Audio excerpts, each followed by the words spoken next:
You know, it's interesting. I think, and I see it in Asia Pacific, and I see it probably around the world, you know, companies are answering the call around multiple channels. They are building smartphone applications. They are building integrations into social media. They are building web presences. They are building contact centers.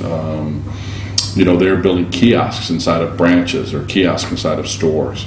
So they are building multi-channel, and it's happening because it's what the customer demands. I mean, companies aren't building social media strategies because they think it's a great thing to do.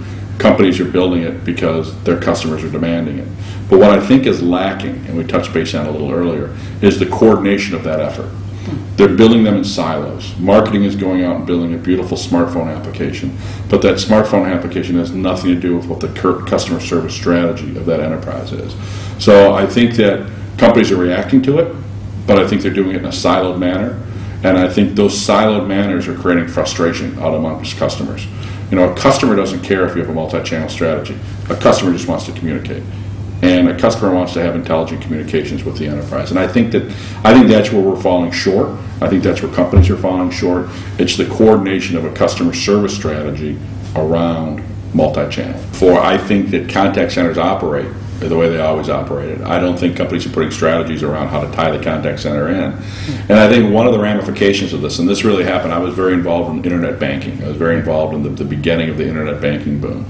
And one of me being a person on the internet banking side, one of the holy grails, I said, was, you know, when you put internet banking out there, it's going to be beautiful. You're going to take a lot less phone calls. People aren't going to call the bank as much because now they can come to the web. Well, it wasn't true. People call it just as often, but the problem with it was, you call into a bank and you say, I've got Netscape 3.2 and I'm having a hard time upgrading to 3.5, and your website says you need 3.5. And the customer service agent's on the other end going, I know your bank balance, I know your last 5 transactions, but I have no idea what you're talking about. So as an example of them building a strategy around web, never including the contact center, and it drove more traffic to the contact center, and it drove different traffic to the contact center.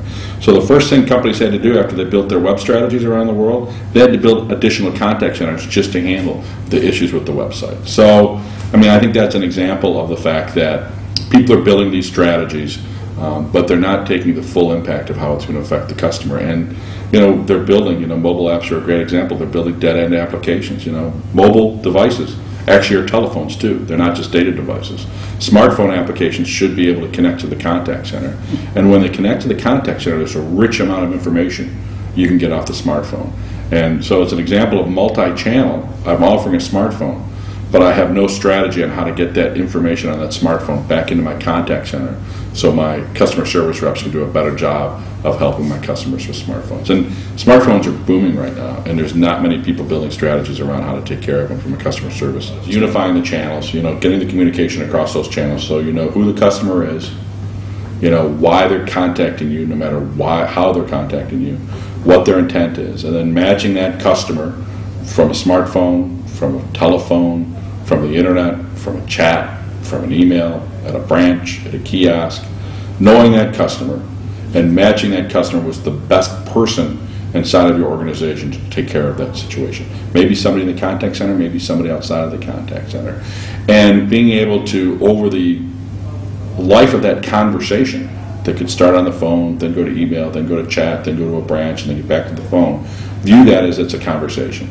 And if you build a platform, and I think that's one of the benefits of being a software company, if you build a way that you can coordinate that communication and you can open up those channels, social media, smartphone, the interaction can start one place, can end somewhere else, but the company has track of what that entire conversation is.